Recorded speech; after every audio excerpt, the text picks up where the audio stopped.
हाँ जी, तो आज का आपका Indian political lecture day 34 lecture 5। आज जो हमने टॉपिक करना है वो है यूनियन एंड इट्स टेरिटरीज। ठीक है, इसके बारे आज हमने पढ़ना है। ठीक है, अब सबसे पहले ये जो पूरा पार्ट है, देखो कॉन्स्टिट्यूशन के अंदर ये पार्ट 1 पढ़ता है। पार्ट 1 का नाम है यूनियन एंड इट्स टेरिटरीज, नाम है यूनियन एंड इट्स टेरिटरीज। तो कॉन्स्टिट्यूशन की एक तरह से शुरुआत इसी चीज को डिफाइन करने से हुई है कि इंडिया हम किस चीज को रेफर करेंगे, कौन सी बॉडीज, कौन सी आपके ज्योग्राफी है जिसे हम इंडिया बोलेंगे। ठीक है, तो इस पूरे पार्ट में आपके 4 आर्टिकल्स हैं, आर्टिकल 1 2 3 और 4। ठीक है, शुरुआत करते हैं। सबसे पहले एक पूरा ओवरव्यू, ब्रॉड ओवरव्यू लेते हैं सारे आर्टिकल्स का। ठीक है, और उसे मैं साथ साथ समझाता भी जाता हूँ। आर्टिकल 1 की बात करूं, आर्टिकल 1 है India that is Bharat shall be A union of states. अब देखो ये अपने आप में ये जो लाइन है इसके दो मतलब है। इंडिया दैट इज भारत, ये इंडिया का नाम है। इंडिया किस नाम से पुकारा जाएगा? इंडिया के दो नाम हैं। ठीक है, एक ट्रेडिशनल नेम इंडिया का, ठीक है, भारत से जो भारत आया था, ठीक है, हमारा पुराना नाम। और एक इंडिया जो मॉडर्न टाइम्स में हम रिकॉग्नाइज जिसे करने लगे हैं। यूनाइटेड नेशन हमने जैसे ज्वाइन किया था, ब्रिटिश रूल के टाइम ही हमने यूनाइटेड नेशन ज्वाइन कर लिया था, हम उसके one of the founding members हैं। वो इंडिया के नाम से हमने ज्वाइन किया था। इसके अलावा अगली जो चीज है यूनियन ऑफ स्टेट्स। देखो ये चीज जो है यूनियन ऑफ स्टेट्स का अपने आप में क्या मतलब है? यूनियन ऑफ स्टेट्स का मतलब आपको मैंने पहले बताया, हमारे कॉन्स्टिट्यूशन में फेडरेशन वर्ड मेंशन नहीं है। उसका मेंशन ना होने का, फेडरेशन वर्ड कहीं पे लिखा नहीं है। दो, हमारे कॉन्स्टिट्यूशन का फेडरल स्ट्रक्चर जरूर है, यानी कि हमारे कॉन्स्टिट्यूशन के अंदर सेंटर और स्टेट्स में पावर बांटी हुई है, और आगे पंचायती राज म्यूनिसिपैलिटीज में बांटी हुई है। तो हमारे यहाँ पे फेडरल स्ट्रक्चर है जहाँ पे सेंटर अपनी जिम्मेदारी निभाता है, स्टेट को अपनी जिम्मेदारी दी है, लोकल बॉडीज को अपनी दी हुई है। पर हमने वर्ड फेडरेशन नहीं यूज किया। उसका सबसे बड़ा कारण यही है, दो कारण है उसके। पहला कारण तो ये है कि हमारे जो पूरी इंडिया की यूनियन बनी है, जो पूरा इंडिया इस्टेब्लिश हुआ एज अ देश, ये कोई एग्रीमेंट नहीं हुआ। ठीक है, इसका कंपैरिजन अगर मैं अमेरिका से करके बताऊं, देखो अमेरिका जो बना था, अमेरिका के अंदर 13 कॉलोनीज थी। ये 13 कॉलोनीज एक साथ आई, इन सब ने एक एग्रीमेंट किया कि हम सारे मिलके एक सिंगल देश बनाना चाहते हैं, वो है यूएसए। हमारे यहाँ पे ऐसा कोई एग्रीमेंट नहीं था। ठीक है, क्योंकि एग्रीमेंट होता है, एग्रीमेंट का मतलब है कल कोई एग्रीमेंट को छोड़ के भी जा सकता है, कि मैं इस एग्रीमेंट के साथ नहीं सहमत हूँ, तो एग्रीमेंट तोड़ भी सकते हो तुम, तो एग्रीमेंट टूट भी सकते हैं। पर ये 13 कॉलोनीज जो हैं, इनका कहीं पे भी ऐसा कुछ नहीं था। ठीक है, इन्होंने एग्रीमेंट किया, इन्होंने अपना देश बनाया। हमारे यहाँ पे हमें जो ब्रिटिश इंडिया की टेरिटरीज मिली, और जो उसके बाद हमने प्रिंसली स्टेट्स को अपने साथ जोड़ा, हमने ये डिक्लेयर कर दिया कि देखो इसमें से कुछ भी एग्रीमेंट से नहीं बना है। ये सारा देश एक ही सिंगल एंटिटी के तौर पे, एक सिंगल बॉडी के तौर पे ही एग्जिस्ट करता आया है और करता रहेगा। तो इसका मतलब है कि कोई भी हमारा जो यूनियन, पूरे देश की जो यूनियन बन रही है, यूनियन ऑफ स्टेट का मतलब है एक्चुअली इंडिया की पूरी जो यूनियन बन रही है, इसे छोड़ के कोई नहीं जा सकता। ठीक है, तो हमारी इनडिस्ट्रक्टेबल यूनियन है, इसे छोड़ के कोई नहीं जा सकता।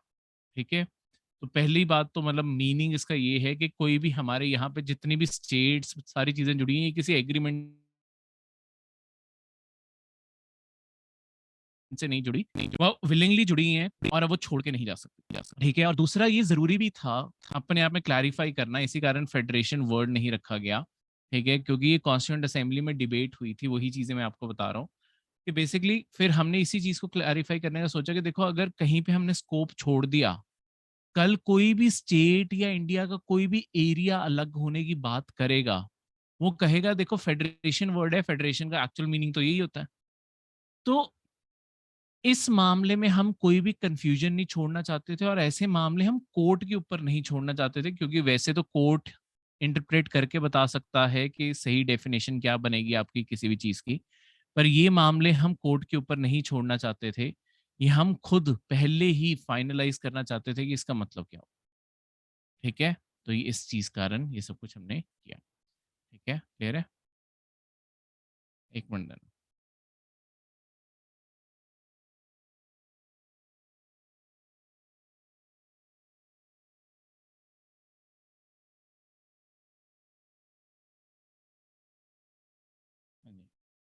मैंने बस माइक की जगह चेंज करनी थी, ऊपर माइक आंखों के आगे आता रहता है तो डिस्टरबेंस कॉज करता है, तो नीचे वाली साइड कर दिया। अच्छा, अब जो मैं इससे आगे आपको चीज बता रहा था उस चीज के बारे, तो देखो इसी कारण हमने इस चीज को यहीं क्लैरिफाई करने का सोचा कि किसी भी स्टेट किसी भी चीज को कभी भी डाउट ना रह जाए कि फेडरेशन का मतलब वो इंडिया छोड़ के जा सकते हैं। तो हमने इस पहले आर्टिकल में दो चीजें क्लियर की हुई हैं। एक तो इंडिया को किस नाम से पुकारा जाएगा, वो चीजें क्लियर कर दी हैं। ठीक है, हर देश अपना खुद का नाम चूज कर सकता है, जैसे आपके टर्की ने अपना नाम चेंज किया, और आपके न्यूजीलैंड में अभी बात चल रही है कि शायद न्यूजीलैंड भी अपना नाम चेंज कर ले। तो उनकी मर्जी है, अगर वो चेंज करेंगे तो वो भी एक तरह से न्यूज़ बन जाएगी कि वो अब क्या नाम रख रहे हैं। तो वो इस तरीके से अपना हमेशा कोई भी कंट्री अपना नाम चेंज कर सकती है। अब जो टर्की था वो तुर्की बन गया है। ठीक है, तो तुर्किया, तो वैसे ही बाकी देश भी हो सकते हैं। ठीक है, अब इससे आगे जो है सेकंड आर्टिकल की बात करें। आर्टिकल 2 बेसिकली बनाया गया था, देखो जब सारा इंडिया बनाया जा रहा था, सारा इंडिया जोड़ा जा रहा था, तब आपके बहुत सारी टेरिटरीज ऐसी थी जो अभी इंडिया के अंदर नई टेरिटरीज आ रही थी, और फ्यूचर पॉसिबिलिटी भी तो है कि आने वाले टाइम में और भी स्टेट्स और भी कोई टेरिटरी, लेट्स सपोज कल मालदीव्स कहता है, मालदीव्स आज एक अलग आजाद देश है, पर मालदीव्स कल कहता है कि मुझे इंडिया का हिस्सा बनना है। छोटी सी टेरिटरी है ऑब्वियसली, लक्षद्वीप से भी छोटी है, तो ऑब्वियसली बन सकती है वो। तो हम उसे अपनी यूनियन में कैसे एडमिट करेंगे, उसके लिए आर्टिकल 2 है। आर्टिकल 2 बनाया गया है, कोई भी ऐसी स्टेट जो तो या तो उसकी कोई टेरिटरी हो, उस टेरिटरी को अगर हम हिस्सा बनाना चाहें, कोई भी बस एक रैंडम टेरिटरी है, देखो पूरा का पूरा कोई हिस्सा नहीं, लेट्स सपोज हमें स्टार्टिंग में मिला, शायद हमने कहीं पे वॉर वेज की, एक कोई जगह थी, लेट्स सपोज तिब्बत का एरिया मान लेते हैं, चाइना के साथ वॉर हुई और हमने तिब्बत का थोड़ा बहुत एरिया जीत लिया। उसके बाद ये जितना तिब्बत का एरिया हमने जितना को जीता था, हम इसे चाहते हैं हम अपना हिस्सा बना लें इस एरिया को। तो इसे अपना हिस्सा बनाने के लिए हम क्या करेंगे, आर्टिकल 2 को यूज करेंगे कि बस इतनी को टेरिटरी, देखो पूरा जो नोन एरिया था वो सारा हमारे कंट्रोल में नहीं आया। तो हम क्या करेंगे, जितना हमारे पास एरिया आया है, इस एरिया को हम एक नई स्टेट बना सकते हैं आर्टिकल 2 में। ठीक है, इस एरिया को सिर्फ इतने को एरिया को एडमिट कर सकते हैं इंडिया में। या अगर पूरा का पूरा कोई देश ही हमारा हिस्सा बनना चाहता है, जैसे मालदीव्स हो गया, या जैसे सिक्किम हमारा हिस्सा बना था। ठीक है, वो बाद में आए थे, सिक्किम स्टार्टिंग में इंडिया का हिस्सा नहीं था, सिक्किम एक आज़ाद देश था, जैसे आज भूटान है। भूटान के बिल्कुल साथ लगने वाला एक अलग देश था सिक्किम, सिक्किम ने लेट ज्वाइन किया, वो आगे भी मैं आपको टाइमलाइन में बताऊंगा।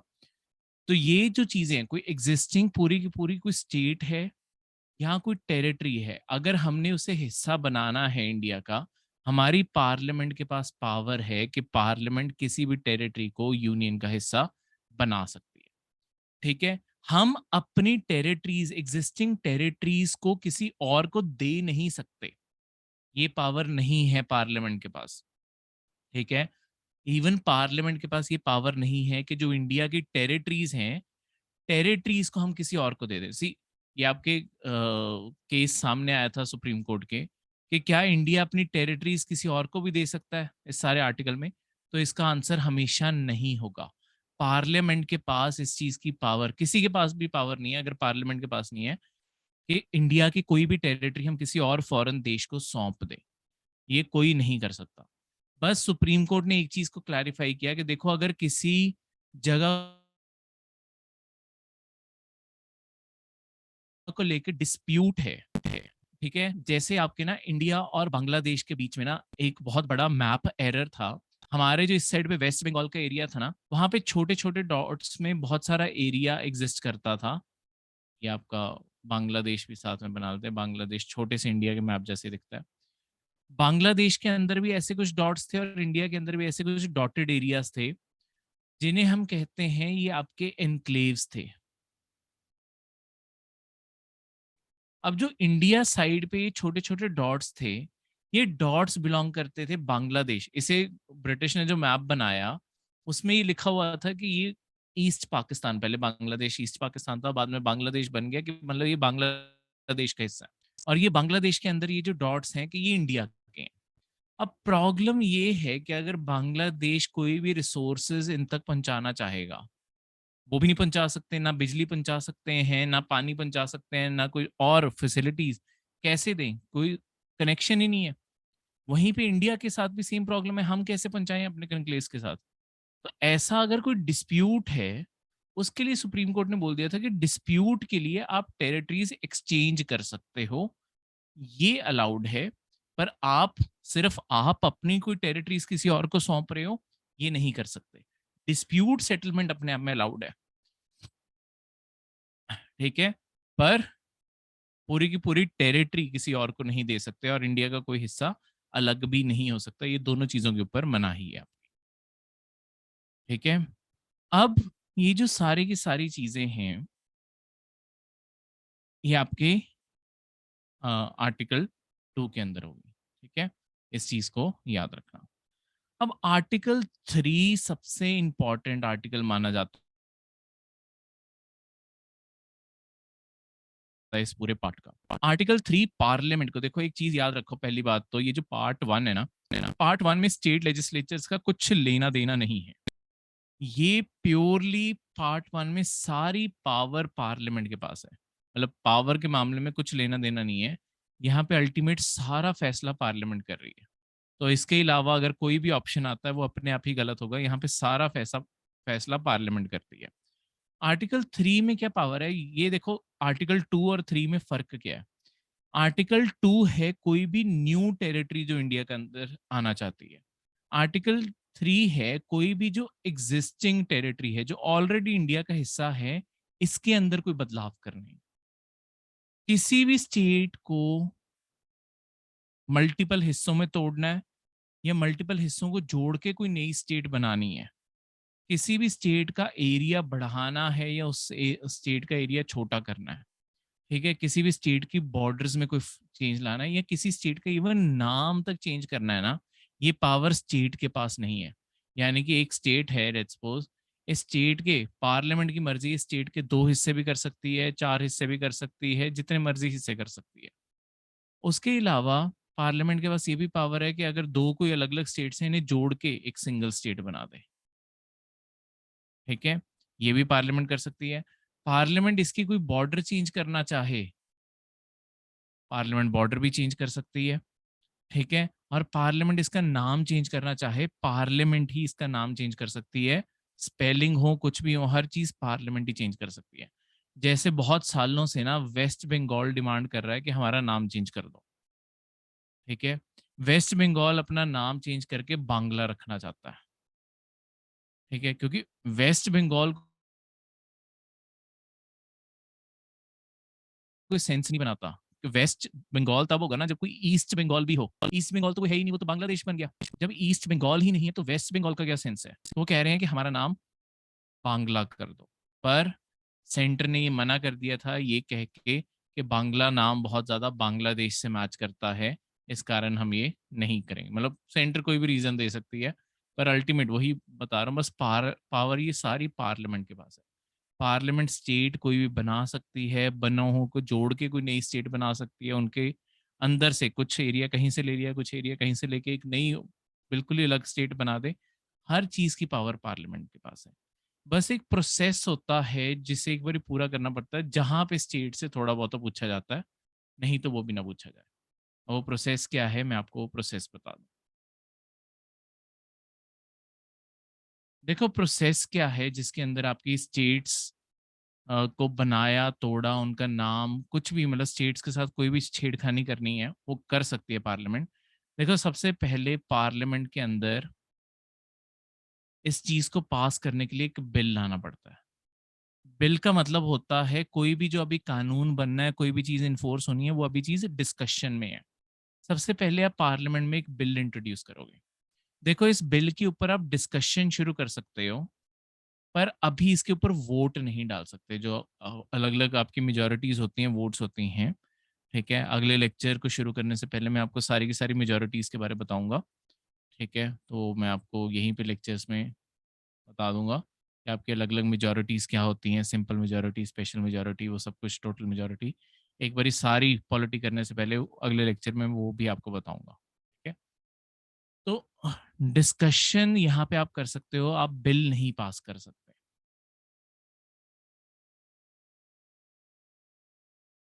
ठीक है? तो बिल क्यों नहीं पास कर सकते? क्योंकि जैसे ही पार्लियामेंट में ये बिल इंट्रोड्यूस होगा, पहली एक कंडीशन जो आर्टिकल 3 में लिखी हुई है, कि इस बिल को ना प्रेज़िडेंट के पास भेजना पड़ेगा। प्रेज़िडेंट का ना प्रायर कंसेंट लेना पड़ता है, कि हम ऐसा कोई बिल पास करना चाहते हैं, ये कोई एक स्टेट है ए, ठीक है? और चलो मान लेते हैं 2 स्टेट्स थी, ए और बी 2 स्टेट्स थी, ठीक है? बिल्कुल बॉर्डर उनकी साथ-साथ जुड़ती है, साथ में बॉर्डर जोड़ दें, 1 मिनट में। ये बिल्कुल साथ-साथ बॉर्डर जोड़ती है ए और बी। मैं क्या करना चाहता हूँ, ए का ये इतना हिस्सा तोड़ के और बी का इतना हिस्सा तोड़ के यहाँ पे ये एक नई स्टेट क्रिएट करना चाहता हूँ, ठीक है? इन दोनों के बीच में तो कुछ इसका एरिया लेके कुछ इसका लेके यहाँ पे एक सी स्टेट बनाना चाहता हूँ। तो ये सी स्टेट बनाएगी पार्लियामेंट, पर पार्लियामेंट ये बिल इंट्रोड्यूस करेगी, उसके बाद उन्हें ये बिल सबसे पहले प्रेसिडेंट के पास भेजना पड़ेगा। प्रेसिडेंट के पास जब ये बिल भेजा, प्रेसिडेंट कहेगा वेट करो। प्रेसिडेंट के ऊपर एक कंडीशन है, प्रेसिडेंट को एक काम करना पड़ता है।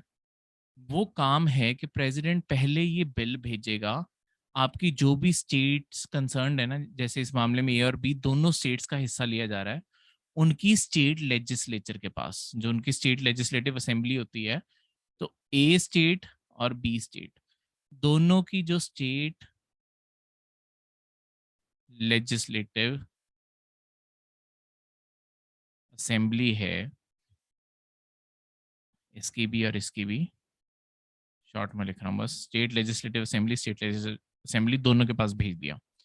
प्रेसिडेंट इन्हें एक टाइम लिमिट देगा कि टाइम लिमिट के अंदर रिप्लाई करो, have to reply within given time limit.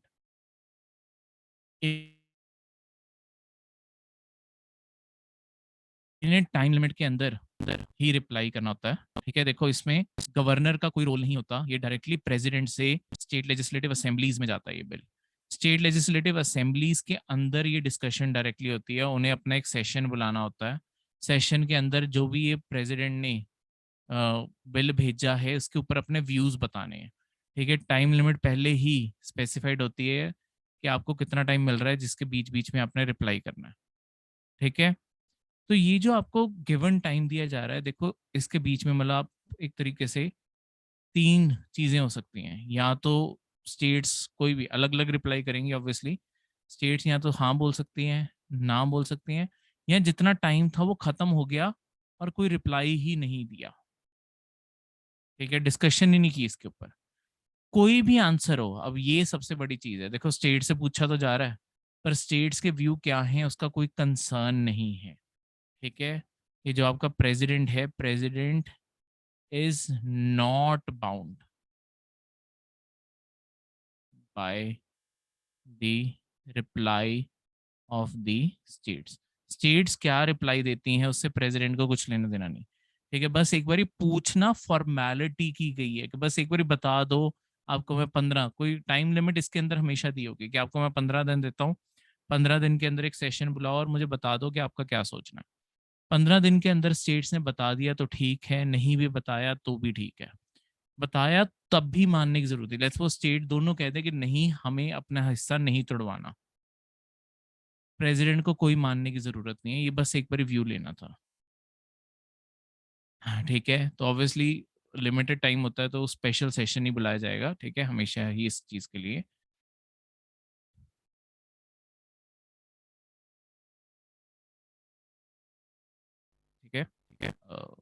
तो इसके बाद अब प्रेसिडेंट की अपनी खुद की मर्जी है। प्रेसिडेंट पार्लियामेंट को अब या तो मना कर सकता है, प्रेसिडेंट की अपनी खुद की मर्जी है, या प्रेसिडेंट को वो गो अहेड दे देगा कि ठीक है चलो मैंने पूछ लिया, अब आपको बिल पास करना है आप कर लो। ऑब्वियसली इसमें प्रेसिडेंट की अपनी खुद की सारी मर्जी नहीं चलती। जैसे हमने पहले पढ़ा है, प्रेसिडेंट सारे काम पूछ के करता है काउंसिल ऑफ मिनिस्टर से। तो अगर काउंसिल ऑफ मिनिस्टर्स चाहते हैं कि एक नई स्टेट क्रिएट हो, तो ऑब्वियसली वो क्रिएट हो जाएगी। बस प्रेसिडेंट फॉर्मेलिटी कर रहा है स्टेट से पूछने की, पर प्रेसिडेंट वही करेगा जो काउंसिल ऑफ मिनिस्टर चाहते हैं। तो ऑब्वियसली अगर उन्होंने बिल पेश किया है, क्योंकि ये बिल हमेशा, ये वाला बिल जो स्टेट्स को बनाने का बिल है, इसे हमेशा मिनिस्टर ही इंट्रोड्यूस कर सकते हैं, बाकी मेंबर नहीं इंट्रोड्यूस कर सकते। जो सिर्फ मंत्री बने हैं वही लोग इस बिल को इंट्रोड्यूस कर सकते हैं। अब जब उन्होंने ये बिल को इंट्रोड्यूस कर दिया है यहाँ पे, तो ऑब्वियसली वही तो मंत्री हैं, वो प्रेसिडेंट को कभी भी और कोई फैसला लेने को कहेंगे नहीं, तो ज़्यादातर हमेशा गो अहेड होगा। पर चलो कहने के लिए आपके इस तरीके से कि प्रेसिडेंट फिर फैसला ले सकता है, बस प्रेसिडेंट बाउंड नहीं है इन लेजिस्लेटिव असेंबलीज के डिसीजन से। जैसे काउंसिल ऑफ मिनिस्टर की तो सुननी पड़ेगी, तो प्रेसिडेंट इनसे अपनी मनमर्जी नहीं कर पाता। ठीक है, अब ये पार्लियामेंट के पास फिर से बिल वापस आएगा। पार्लियामेंट के पास बिल आया, पार्लियामेंट के दो हाउसेज हैं आपके, हमने पहले पढ़ा है लोकसभा और राज्यसभा। इन दोनों हाउसेज के अंदर बस सिंपल मेजॉरिटी से आपका बिल पास हो जाएगा। कोई दिक्कत वाली बात नहीं होती, कोई ज़्यादा मुश्किल नहीं है। कल के लेक्चर में हम मेजॉरिटीज पढ़ेंगे, तो मैं वहाँ पे आपको डायरेक्टली समझा के फिर आपको बता दूंगा कि ये बिल कितना आसान था। मतलब अभी के लिए बस इतना याद रख लो, ये बिल पास करना बहुत आसान है। सिंपल मेजॉरिटी से बिल पास किया और फाइनली प्रेसिडेंट से बस साइन करवाने होते हैं। जिस दिन प्रेसिडेंट ने साइन कर दिए, और साथ के साथ स्टेट के जो थे दो हिस्से हो जाएंगे, और अब ये तीन स्टेट बन चुकी होंगी, ए बी और बीच में सी आ जाएगी। ठीक है, तो स्टेट्स चाहे दोनों ने नो बोला हो तब भी कोई फर्क नहीं पड़ता, सारी मर्जी पार्लियामेंट की है, पार्लियामेंट जो चाहेगी वही होगा। इस तरीके से वो बहुत आराम से कंट्रोल कर लेते हैं। ठीक है, ये जो आपकी स्टेट लेजिस्लेचर्स होती हैं, असेंबली और काउंसिल, इसका पूरा चैप्टर आएगा, चीज़ें वहाँ जाके हम पढ़ेंगे। ठीक है, coming back to the lecture, वो चीज़ें हम असेंबली और काउंसिल, ये सब के जो डाउट्स आते हैं कि किसके पास कितनी पावर होती है, असेंबलीज मेन पॉलिटी में हमने डिटेल में पढ़नी है, एनसीईआरटी लेवल पे हमने नहीं पढ़ी थी। यहाँ पे इसके पूरे डिटेल चैप्टर आएंगे, उनकी क्या क्या पावर्स हैं, क्या क्या फ़र्क है, उन्हें कंपेयर भी करके देखेंगे राज्यसभा से, तो सब कुछ यहाँ पे आएगा। अब इससे आगे बढ़ते हुए आर्टिकल, लास्ट आर्टिकल, इसी जो ये बिल पास किया गया है आर्टिकल 2 के लिए और 3 के लिए, उसी के रिगार्डिंग है आर्टिकल 4। देखो आर्टिकल 4 में ये लिखा गया है, क्योंकि देखो अगर आपके आर्टिकल 2 या 3, हम इनमें से कोई भी यूज करते हैं ना, आपके देखो जो शेड्यूल दिए हैं, जैसे मैंने आपको कहा था शेड्यूल्स पढ़ने हैं, तो अगर आपने पढ़े हैं तो फर्स्ट शेड्यूल के अंदर इंडिया की सारी स्टेट्स और यूटीज का नाम लिखा हुआ है। तो कोई भी नई स्टेट और यूटी बनती है, ऑब्वियसली कॉन्स्टिट्यूशन के अंदर चेंज होगा, फर्स्ट शेड्यूल के अंदर उसका भी नाम लिखा जाएगा। तो एक तरह से कॉन्स्टिट्यूशन में चेंज हो रहा है, तो उसे ही तो अमेंडमेंट कहते हैं, कि कॉन्स्टिट्यूशन में कुछ नया ऐड हो रहा है। ठीक है, और अगर अगर कोई नई स्टेट बन रही है, तो ऑब्वियसली जो आपका फोर्थ शेड्यूल है, फोर्थ शेड्यूल आपकी राज्यसभा की सीटें प्रोवाइड करता है, तो ऑब्वियसली उसके अंदर भी चेंज होगा, क्योंकि एक नई स्टेट आई है, उसके लिए भी कुछ राज्यसभा की सीटें लिखनी पड़ेंगी। ठीक है, अगर लेट्स सपोज आंध्र प्रदेश और तेलंगाना टूटे थे, जो पहले सिर्फ आंध्र प्रदेश के पास सीटें थी, अब उसमें से कुछ तेलंगाना को भी देनी है ना, तो तेलंगाना नाम लिख के उसके आगे उसकी राज्यसभा की सीटें लिखी जानी है। अब ये जब भी आपका ब्रेकअप होगा, डिवीजन होगा, आपके दो शेड्यूल्स के अंदर अपने आप चेंज होगा, या कोई नई स्टेट इंडिया का हिस्सा बनी है, ऑब्वियसली उसके लिए भी चेंज होगा, उसका नाम तो एटलीस्ट लिखना ही पड़ेगा, क्योंकि उसे यूनियन टेरिटरी भी बनाया जा रहा है, उसका नाम तो लिखना ही पड़ेगा। फर्स्ट शेड्यूल और फोर्थ शेड्यूल, इन दोनों में चेंज होता है। हमने यहाँ पे आर्टिकल 4 में यही लिखा है कि देखो ये जो कंसर्न है आर्टिकल 2 और 3 का, इन दोनों के कारण जो शेड्यूल फर्स्ट और फोर्थ में चेंजेस आ रहे हैं ना, इन्हें कॉन्स्टिट्यूशन अमेंडमेंट नहीं माना जाएगा। ठीक है, इसे एग्जेम्पशन दी है कि इसे हम कॉन्स्टिट्यूशनल अमेंडमेंट नहीं मानेंगे। इसका क्या कारण है, ऐसा क्यों हमने किया है? देखो, जब भी आपके नहीं तो कॉन्स्टिट्यूशन अमेंड करना होता है ना, कॉन्स्टिट्यूशन अमेंड आपका कभी भी सिंपल मेजोरिटी से नहीं हो सकता। ये अलग अलग मेजोरिटीज कल पढ़ेंगे, उसमें मैं आपको बताऊंगा कॉन्स्टिट्यूशन अमेंड करने के लिए कैसी मेजोरिटी चाहिए। तो वो आपका सिंपल मेजोरिटी से नहीं हो सकता। ठीक है, आर्टिकल 368 अगर यूज करना पड़ा, जो कॉन्स्टिट्यूशन को अमेंड करने के लिए यूज होता है, उस वो सिंपल मेजोरिटी से नहीं होता। पर यहाँ पे क्योंकि चेंजेस हो रहे हैं, अमेंडमेंट तो हो रही है, इस कारण हमने एग्जेम्पशन डाल दी कि देखो, इस चीज के चेंज को हम कॉन्स्टिट्यूशनल अमेंडमेंट मानेंगे ही नहीं। ठीक है, क्लियर है? अब इसके बाद देखो, जो ओरिजिनल कॉन्स्टिट्यूशन तैयार हुआ बनके, उस कॉन्स्टिट्यूशन के अंदर आपकी जो स्टेट्स थी, स्टेट्स को 4 हिस्सों में बांटा गया। उन्हें part A, part B, part C, part D के। ओरिजिनल जो आपका 1950 में कॉन्स्टिट्यूशन लागू हुआ था ना, उसमें शेड्यूल 1 कुछ ऐसा दिखता था कि स्टेट्स की ना आगे भी कैटेगरीज थी। स्टेट जो पार्ट ए था, ये फॉर्मर ब्रिटिश प्रोविंसेस थे, जो ब्रिटिश ने प्रोविंसेस बनाए हुए थे। यहाँ पे एक इलेक्टेड गवर्नर होना था, ठीक है, और स्टेट लेजिस्लेचर होनी थी। मतलब इलेक्टेड गवर्नर अपने आप में वो नहीं होना था, सॉरी, गवर्नर इलेक्टेड नहीं होना, स्टेट लेजिस्लेचर इलेक्टेड होनी थी, और गवर्नर ऑब्वियसली अपॉइंटेड होना था। ठीक है, जैसे आज हमारे होते हैं। पार्ट बी वो जगहें हैं जहां जो पहले प्रिंसली स्टेट्स थी और अब उन्हें इंडिया की यूनियन में जोड़ दिया गया है। तो यहाँ पे एक राज प्रमुख बनना था, वही जो फॉर्मर प्रोविंसेस है उन्हें एक स्टेटस दे देना था हमने राज प्रमुख का। ठीक है, पार्ट सी आपकी फॉर्मर प्रिंसली स्टेट और प्रोविंसेस दोनों थी, पर ये कुछ स्पेशल एरियाज थे। ठीक है, तो यहाँ पे एक ब्रिटिश ऑफिसर ओरिजिनली होते थे, मतलब जब ब्रिटिश रूल था, चीफ कमिश्नर। बाद में हमने इन्हीं जगहों पे चीफ कमिश्नर इंडियंस को बना देना था। ठीक है, तो ये कुछ स्पेशल एरियाज था जिन्हें थोड़ी सी अलग कानूनों की जरूरत थी। और पार्ट डी आपकी यूनियन टेरिटरीज होनी थी, जहां पे गवर्नर होना था जो इंडियन प्रेसिडेंट के द्वारा नॉमिनेटेड होना था। तो आपकी ओरिजिनली ऐसे स्टेट्स इन 4 कैटेगरीज में बांटी गई थी, part A, part B, part C, part D. ठीक है, इन 4 कैटेगरीज में आपकी सारी स्टेट्स बांटी गई थी। अब पहले पार्ट में 9 स्टेट्स थी, दूसरे पार्ट में 9 स्टेट्स थी, तीसरे पार्ट में 10 स्टेट थी, और फोर्थ में सिर्फ अंडमान एंड निकोबार था यहाँ पे। ठीक है, तो ये सारी टेरिटरीज थी आपकी। अब यहाँ पे जो ये पहला पार्ट था, इसके अंदर ये जितनी स्टेट्स हैं, असम, बिहार, बॉम्बे, ईस्ट पंजाब, मध्य प्रदेश, मद्रास, उड़ीसा, उत्तर प्रदेश, वेस्ट बंगाल, ये बेसिकली जितने नाम जिस कैटेगरी में लिखे हैं ना, ये आपको याद करने जरूरी है। कभी ना कभी आपके प्रीलिम्स में इस चीज का क्वेश्चन बन सकता है, तो आपको ये चीजें याद करनी पड़ेंगी।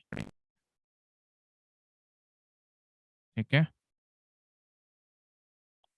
तो ये सारे नाम आपको याद करने पड़ेंगे, क्योंकि ऐसे क्वेश्चन ना आजकल आपके प्रीलिम्स में आने लग गए हैं, तो इसे याद करना आपके लिए बहुत ज़रूरी हो गया। ठीक है, तो ऐसे क्वेश्चन आजकल प्रीलिम्स में आ जाते हैं कि आपको डायरेक्टली क्वेश्चन बन के आ सकता है कि इनमें से कौन सी स्टेट आपकी पार्ट सी, जो ओरिजिनल कॉन्स्टिट्यूशन था, उसका हिस्सा नहीं थी। तो बेसिकली थोड़ा सा रट्टे वाला काम है ऑब्वियसली, पर ये भी करना पड़ेगा। ठीक है, लॉन्ग टर्म में लिख लिख के प्रैक्टिस करोगे, अपने आप चीज़ें याद हो जाएंगी। तो अभी से लिखना प्रैक्टिस करना साथ के साथ शुरू कर देना। ठीक है, तो लॉन्ग टर्म में जितनी भी चीज़ें ऐसी होंगी, करते कराते आपकी अपने आप प्रैक्टिस के थ्रू ये सारी चीज़ें आती होती हैं। ठीक है, अब इसके बाद मैं बात करूं, देखो इंडिया में ना बहुत पहले से, इवन ब्रिटिश इंडिया के टाइम से, इंडिया के अंदर डिमांड आती रही है कि जितनी भी स्टेट्स हैं वो हमेशा लिंग्विस्टिक लैंग्वेज के बेसिस पे बनाई जाए, कि भाषा को आधार बना के आपकी जितनी भी स्टेट्स हैं वो बनाई जाएं, ताकि ज्यादातर लोग जो एक एरिया के अंदर रह रहे हैं वो सेम भाषा बोलते हों, जो एडमिनिस्ट्रेशन है उसे भी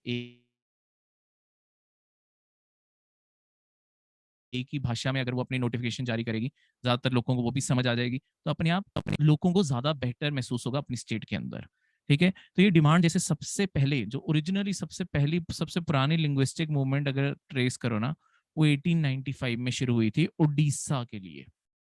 और उड़ीसा एक्चुअली सबसे पहली उसके जो फाउंडर थे इस पूरी मूवमेंट को चलाने वाले, आपके मधुसूदन दास आपके उड़ीसा के फादर ऑफ उड़िया नेशनलिज्म माना जाता है उन्हें, क्योंकि उन्होंने ही उड़ीसा के लिए डिमांड रेस की और उसके लिए लोगों को इकट्ठा किया, जगाया और पूरी की पूरी स्ट्रगल किया है कि उड़ीसा बने।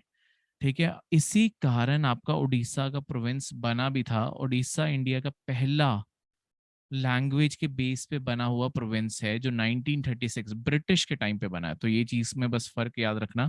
क्वेश्चन कभी पेपर में अगर डायरेक्टली आ जाएगा इंडिया की सबसे पहली लैंग्वेज पे बनी हुई स्टेट कौन सी थी, वो उड़ीसा थी एक्चुअली।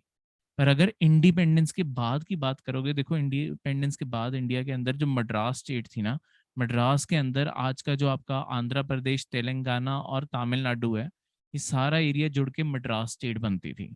पर मद्रास में एक साइड पे आपकी तमिलियन पॉपुलेशन जो आज तमिलनाडु का एरिया है, और दूसरी साइड पे तेलुगु स्पीकिंग पॉपुलेशन जो आंध्र प्रदेश और तेलंगाना दोनों जगह पे है। तो वहां पे तेलुगु एरिया में आपकी डिमांड जागी कि हमें अलग स्टेट चाहिए। इस कारण इस डिमांड के चलते हुए सबसे पहली इंडिपेंडेंट इंडिया में Andhra Pradesh as a state form हुई थी 1953 में। इवन जो आपके नेशनलिस्ट थे बाल गंगाधर तिलक जैसे, उन्होंने प्री इंडिपेंडेंस में यही बोला था, उन्होंने भी सपोर्ट की थी कि हाँ, इंडिया के अंदर जब भी इंडिया आजाद हो, इंडिया के अंदर लिंग्विस्टिक बेसिस पे आपकी स्टेट बने। तो ये चीजें आप मेंस में भी यूज कर सकते हो। बाल गंगाधर तिलक की 1920 में डेथ हो गई थी, तो 1919 में उन्होंने एक अखबार के आर्टिकल में ये चीज लिखी थी कि हाँ, इंडिया के अंदर जब भी स्टेट्स बने, लैंग्वेज उसका आधार होना चाहिए ताकि आपस में लोगों में कनेक्टिविटी और बढ़े। ठीक है, तो ये सारा आधार उस चीज पे हो। ठीक है, अब इसी के चलते हुए ये जो क्वेश्चन था कि इंडिया के अंदर लैंग्वेज के ऊपर स्टेट बननी चाहिए या नहीं बननी चाहिए, इसके ऊपर इंडिया के अंदर ना आज तक टोटल 3 कमीशन बन चुकी हैं। एक थी आपकी धार कमीशन, एक थी जेवीपी कमेटी, मतलब कमीशन और कमिटीज बनी है, और तीसरी बनी थी फैजल अली कमीशन। सबसे पहले धार कमीशन आई थी, इसका ऑफिशियल नेम था लिंग्विस्टिक प्रोविंसेस कमीशन 1948 की। इसे यही क्वेश्चन दिया गया था कि क्या स्टेट्स को लिंग्विस्टिक बेसिस पे बनाया जा सकता है। इसने अपनी रिपोर्ट सबमिट की जिसमें इन्होंने बोला कि लैंग्वेज बेस नहीं होना चाहिए, जिस तरीके से एडमिनिस्ट्रेशन आसान हो सकती है ना, सिर्फ उस बेसिस पे बनाया जाए। ठीक है, देखो स्टार्टिंग में जब इंडिया आजाद हुआ ना, बहुत ज्यादा कंसर्न था इस चीज को लेके कि लैंग्वेज के बेसिस पे स्टेट्स बनाई जाएं या ना बनाई जाएं, क्योंकि हमें ये डर था कि ऐसा ना हो कि लोग अपनी इंडियन आइडेंटिटी को छोड़ के लोग रीजनलिज्म में पड़ जाएं, रीजनलिज्म आ जाए, और रीजनलिज्म अपने अपने इलाके से इतना प्यार करने लग जाएं कि इंडिया के अंदर सेपरेटिज्म मूवमेंट बहुत ज्यादा जगहों पे आ जाए, हर स्टेट हर इलाका कहने लग जाए हमें आजाद होना है। तो हमें ये डर था कि हमें इंडिया को जोड़ के रखना है। इसीलिए आपकी स्टार्टिंग की जितनी भी कमीशन है ना, वो सारी की सारी यही कहती हैं कि लैंग्वेज को बेसिस पे ना बनाओ, क्योंकि हमारा मेन कंसर्न यही था कि इंडिया की यूनिटी एंड सिक्योरिटी बनी रहनी चाहिए। ठीक है, तो हमारे मन में यही डर के कारण हम लैंग्वेजेस के बेसिस पे स्टेट्स नहीं बना रहे थे। ठीक है, तो धार कमीशन ने भी बढ़ती रही। उसके चलते हुए आपकी जो जेवीपी कमिटी है, ये आपकी पार्लियामेंट की कमिटी, ये बैठी है, पार्लियामेंट की कमिटी थी। इसके अंदर 3 पार्लियामेंट के मेंबर थे, कौन कौन, जवाहरलाल नेहरू, वल्लभ भाई पटेल और पट्टाभी सीतारमैया। ठीक है, ये तीनों आपको नाम पूछे जा सकते हैं कि जेवीपी कमिटी के तीनों के अल्फाबेट्स ही हैं ये, कौन कौन थे ये। इन्होंने धार कमीशन की ही रिपोर्ट को दोबारा से एनालाइज किया, और उन्होंने भी बोला कि लिंग्विस्टिक बेसिस पे स्टेट्स नहीं बनेगी, एडमिनिस्ट्रेशन के ईज पे ही बननी चाहिए। पर इसी के चलते हुए आपके तेलुगु एरिया में जो प्रोटेस्ट था वो वायलेंट हो गया। ठीक है, उनके बहुत एक पॉपुलर लीडर थे, उनकी हंगर स्ट्राइक पे वो बैठ गए थे बेसिकली, और हंगर स्ट्राइक पे बैठे बैठे उनकी डेथ हो गई, जिसके कारण तेलुगु एरिया में बहुत बुरी तरीके से रायट्स फैल गए। जिसके चलते हुए रायट्स को शांत करने के लिए, लोगों को शांत करने के लिए आंध्र प्रदेश रातों रात आपकी पार्लियामेंट को बनाना पड़ा। अब इंडिया के अंदर पहली बार एक ऐसी स्टेट क्रिएट हो गई थी जो लैंग्वेज के बेसिस पे बनी थी, पर गवर्नमेंट की तो कोई पॉलिसी नहीं है लेके इस चीज को कि किस बेसिस पे आपकी स्टेट्स बनानी है। तो इस चीज का सोल्यूशन बनाने के लिए हमें एक अलग कमीशन चाहिए थी, तो हमने फैजल अली कमीशन बनाई। ऑब्वियसली स्टेट बन चुकी थी एक, तो अब कोई ग्राउंड ही बनाने थे। एक 3 मेंबर कमीशन थी, इसके अंदर फैजल अली, के.एम. पानीकर और एच.एन. कुंजरू, आपके 3 आपके मेंबर्स थे इसके अंदर। इन्होंने आपके एक्सेप्ट किया कि हाँ लैंग्वेज बेसिस पे स्टेट बन सकती है, पर ये एक सिंगल फैक्टर नहीं होना चाहिए, और भी चीजें कंसिडर करनी है, जैसे कि आपकी हमने सबसे पहले कंसिडर करना है प्रेजर्वेशन एंड स्ट्रेंथ इंडिया की बनी रहनी चाहिए। तो यानी ऐसा ना हो कि हमने कोई नई स्टेट बनाई है, उसके कारण सेपरेटिज्म की मूवमेंट और ज्यादा बढ़ जाए। अगर ऐसा लगता है तो स्टेट ना बनाओ, ठीक है। इंडिया की यूनिटी और स्ट्रेंथ सबसे पहली प्रायोरिटी है। दूसरी बात, अब जो स्टेट हम बना रहे हैं वहां पे लैंग्वेज के साथ साथ कल्चरल होमोजेनिटी भी होनी चाहिए, यानी कि वो एक ही कल्चर को बिलोंग करते हैं, उनका कल्चर, उनकी प्रैक्टिसेस, उनके फेस्टिवल्स भी सेम से हो, तभी तो यूनिटी लगेगी फिर, ठीक है। अगर एक स्टेट के अंदर भी एक कम्युनिटी थोड़ा सा अलग महसूस कर रही है, उन्हें लग रहा है हम इस एरिया को बिलोंग ही नहीं करते, तो अपने आप ही उन्हें वो होमोजेनस चीज नजर ही नहीं आएगी, ठीक है। वैसे ही इसके साथ साथ एक और चीज भी बता दो, लिंग्विस्टिक का ये मतलब नहीं है कि वन स्टेट, इस चीज को फैजल अली कमीशन ने रिजेक्ट किया, वन स्टेट वन लैंग्वेज, कि इसका ये मतलब नहीं होगा कि अगर स्टेट्स को लैंग्वेज के बेसिस पे बनाया जा रहा है कि वो स्टेट किसी और लैंग्वेज को अपने एरिया में प्रमोट ही नहीं करेगी। ये फॉर्मूला को उन्होंने रिजेक्ट किया। एक स्टेट के अंदर मल्टीपल लैंग्वेजेस भी प्रमोट की जाएंगी, ठीक है। लोग कोई और लैंग्वेज भी सीखना चाहते हैं, या अगर कोई और लैंग्वेज वो बोलते हैं, उस लैंग्वेज को भी रिकॉग्नाइज किया जाए। जो मेजोरिटी बोल रही है उसे ऑब्वियसली उस बेसिस पे वो शायद स्टेट बनी हो, पर माइनॉरिटी को कुचला ना जाए, शायद माइनॉरिटी एरियाज में कोई अलग लैंग्वेज पढ़ाई जाए, ठीक है। तो ऐसी सारी चीजें। उसके बाद देखो, स्टेट बनाने के लिए ना एक बहुत बड़ा जो कंसर्न होता है वो ये होता है, अगर कोई स्टेट बना दी और उस स्टेट के पास फाइनेंशियल पावर ही नहीं है, वो वहां पे इतना टैक्स कलेक्शन नहीं होती, कुछ नहीं होती उस एरिया के अंदर, तो ऑब्वियसली वो सेंटर के ऊपर बर्डन बन जाएगी वो स्टेट, क्योंकि उसका बजट फिर सेंटर को उठाना पड़ेगा। तो ऐसे एरियाज को स्टेटहुड का दर्जा ना दो, जो अपना खुद का खर्चा नहीं उठा सकती, ठीक है। पहले उसकी फाइनेंशियल वायबिलिटी जरूर देखो कि क्या ये स्टेट खुद कंसिडरेशन भी रखो कि एडमिनिस्ट्रेशन यहाँ पे प्रॉपरली चल पाएगी, क्या स्मूथली चल पाएगी, ये सब कुछ भी। और लास्ट में जो हम स्टेट बना रहे हैं उसके कारण वेलफेयर ऑफ पीपल होना चाहिए, तभी फायदा है। नहीं तो स्टेट बनाने का अल्टीमेटली फायदा क्या हुआ, इसीलिए तो हमने स्टेट नहीं बना रहे थे, ठीक है। तो ये सारे बेसिस भी आपके फैजल अली कमीशन ने प्रमोट किए। अब ये एक पूरी टाइमलाइन है जहां पे कौन सी स्टेट कब बनी, उसकी पूरी की पूरी एक टाइमलाइन है, ठीक है। तो आप इस चीज को खुद भी ड्रॉ कर सकते हो यहाँ से लेके। उसके बाद देखो, सबसे पहले इंडिपेंडेंस आई हमारे यहाँ पे 552 प्रिंसली स्टेट्स ने हमें ज्वाइन किया, ठीक है। उसके बाद हमारे कॉन्स्टिट्यूशन आया, कॉन्स्टिट्यूशन के अंदर 4 फोल्ड डिवीजन की गई और टोटल 29 स्टेट्स बनाई गई थी, 4 हिस्सों में, part A, part B, part C और पार्ट डी, जो हमने सारी की सारी अभी मैंने आपको बताई थी ओरिजिनल कॉन्स्टिट्यूशन में कैसे दिखती थी। उसके बाद गवर्नमेंट ने सबसे पहली धार कमीशन, एस के धार के अंदर 1948 में बनाई, लिंग्विस्टिक क्वेश्चन आंसर करने के लिए। दिसंबर 1948 में उन्होंने अपनी रिपोर्ट दी थी, जिसके अंदर उन्होंने बोला कि लिंग्विस्टिक बेसिस नहीं होना चाहिए। फिर आपकी जेवीपी कमेटी बनी थी 1949 अप्रैल में, उन्होंने भी रिजेक्ट कर दिया आपका, ठीक है, कि ऐसा कुछ नहीं बनना चाहिए। पर बाद में आपकी मद्रास स्टेट से आंध्र प्रदेश बनाने पे सरकार मजबूर हो गई थी अक्टूबर 1953 में। और इसके बाद हमने फैजल अली कमीशन बनाई, 3 मेंबर बॉडी, दिसंबर 1953 में। इन्होंने माना कि हाँ लिंग्विस्टिक बेसिस पे स्टेट्स बननी चाहिए, वन स्टेट वन लैंग्वेज वाला उन्होंने फॉर्मूला रिजेक्ट किया, यूनिटी और सिक्योरिटी ऑफ इंडिया प्रायोरिटी होनी चाहिए, 16 स्टेट्स और 3 यूटीज बनाने की इन्होंने सलाह दी।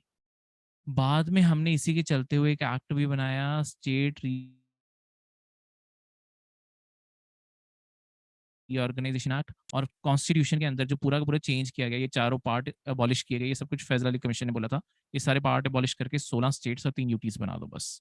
उसकी जगह हमने कॉन्स्टिट्यूशन को 7th कॉन्स्टिट्यूशनल अमेंडमेंट हुई है, ठीक है, 1956 में। इसके अंदर हमने 14 स्टेट्स और 6 यूटीज बनाई थी। देखो, 7th कॉन्स्टिट्यूशनल अमेंडमेंट का एक और फैक्ट मैं यहाँ पे बता देता हूँ, ये आगे चैप्टर अलग से भी पढ़ेंगे। आपके ना ओरिजिनल जो कॉन्स्टिट्यूशन था जो 1950 में बना था, उसके अंदर प्रोविजन ये भी था कि इंडिया के अंदर जितनी भी स्टेट्स है ना, हर स्टेट का अपना एक हाई कोर्ट होगा। सेवंथ कॉन्स्टिट्यूशनल अमेंडमेंट से हमने ये चीज में भी चेंज किया कि आपके हर स्टेट का अपना हाई कोर्ट होना जरूरी नहीं है, एक या एक से ज्यादा जो स्टेट्स हैं उनका एक कॉमन हाई कोर्ट भी हो सकता है। ठीक है, स्टेट्स और यूटीज उनका कॉमन हाई कोर्ट हो सकता है। ठीक है, जैसे अगर मैं बात करूं अंडमान एंड निकोबार की, वो उसकी कलकत्ता हाई कोर्ट उसकी जुरिस्डिक्शन पड़ती है। आपकी लक्षद्वीप की बात करूं, वो आपके केरला हाई कोर्ट उनकी जुरिस्डिक्शन पड़ती है। ठीक है, आपके Punjab and Haryana high court की बात करूं तो उसके अंदर पंजाब, हरियाणा और चंडीगढ़ तीनों की जुरिस्डिक्शन उसके अंदर पड़ती है। तो ये सब कुछ सेवंथ कॉन्स्टिट्यूशनल अमेंडमेंट से हुआ है। कभी पेपर में क्वेश्चन आ जाए तो मैं आपको ये एडिशनल फैक्ट साथ के साथ बता रहा हूँ, तो ये यहाँ पे भी लिख लो। ऑब्वियसली आगे जाके चैप्टर पढ़ेंगे और आपके नोट्स में भी होगा ये सब कुछ। ठीक है, पर स्टिल साथ साथ बताना जरूरी है जो भी एक्स्ट्रा इन्फॉर्मेशन है। अब इसके बाद 1960 में बॉम्बे स्टेट को दो हिस्सों में तोड़ के गुजरात और महाराष्ट्र बना दिया गया। ठीक है, उसके बाद दादर एंड नगर हवेली, उसकी लिबरेशन 1954 में हुई थी। ठीक है, उससे इंडिया का हिस्सा बना दिया गया। ठीक है, और गोवा गोवा को इंडिया का हिस्सा बनाया गया 1962 में। ठीक है, तो ये दोनों चीजें जो हमें टेरिटरीज पोर्चुगीज से मिली, पुडुचेरी कहने लगा था, पोर्चुगीज से जो मिली, तो दोनों को ऐसे इस तरीके से हिस्सा बनाया गया। ठीक है, उसके बाद पुडुचेरी जो फ्रेंच टेरिटरीज थी उसका स्टेटस हमने चेंज किया 1954 में 14th कॉन्स्टिट्यूशनल अमेंडमेंट से। पहले उसे एक्वायर्ड टेरिटरी कहते थे, उसे फुल यूटी का स्टेटस आपके हमने दिया 1962 में दिया था बेसिकली। ठीक है, 54 में हमने उसे एक्वायर किया था, फ्रेंच जब छोड़ के गए हैं। फ्रेंच बाद में गए थे ब्रिटिश से, और पोर्चुगीज सबसे बाद में गए हैं। ठीक है, तो ये चीज याद रखना। नागालैंड को असम से क्रिएट किया गया था 1962 में। हरियाणा पंजाब से क्रिएट हुआ था 1966 में। इसी के साथ में हिमाचल प्रदेश भी क्रिएट हुआ था। बाद में हिमाचल प्रदेश को जो स्टेटहुड का दर्जा मिला, पहले हिमाचल आपका यूनियन टेरिटरी बना था, उसे पूरा स्टेटहुड मिला था 1971 में। मेघालय को पूरा स्टेटहुड, त्रिपुरा और मणिपुर को स्टेटहुड, ठीक है, और मिजोरम और अरुणाचल प्रदेश को यूटी में बनाया गया 1972 में। ठीक है, सिक्किम हमारे साथ आके जुड़ा 1974 में। पहले उसे एसोसिएट स्टेट का दर्जा दिया गया कि हमारे साथ जुड़ा हुआ है, पर बाद में हमने पूरी तरीके से उसे इंटीग्रेट कर लिया, इंडिया का पार्ट बना लिया 36th अमेंडमेंट का 1975 में। मिजोरम, अरुणाचल प्रदेश और गोवा को जो स्टेटहुड मिला है 1987 में मिला है। उसके बाद जो सबसे बड़ी एक साथ डिवीजन लेटेस्ट टाइम में जो हुई है ईयर 2000 में, आपकी 3 स्टेट्स मध्य प्रदेश, उत्तर प्रदेश और बिहार के अंदर से आपकी 3 अलग स्टेट्स बनाई गई। मध्य प्रदेश से बनी थी छत्तीसगढ़, उत्तर प्रदेश से बनी थी उत्तराखंड, और बिहार से बना था झारखंड। ये तीनों अलग कर दिए गए। ठीक है, और लास्ट 2014 में आपकी स्टेट क्रिएट हुई है तेलंगाना, जो आपकी आंध्र प्रदेश से क्रिएट हुई है। ठीक है, अभी भी बहुत सारे इलाके डिमांड कर रहे हैं स्टेटहुड की, पर और कोई अभी स्टेट नहीं बनाई गई है। ठीक है, और ना कंसिडर की जा रही है। ये था ये लेक्चर।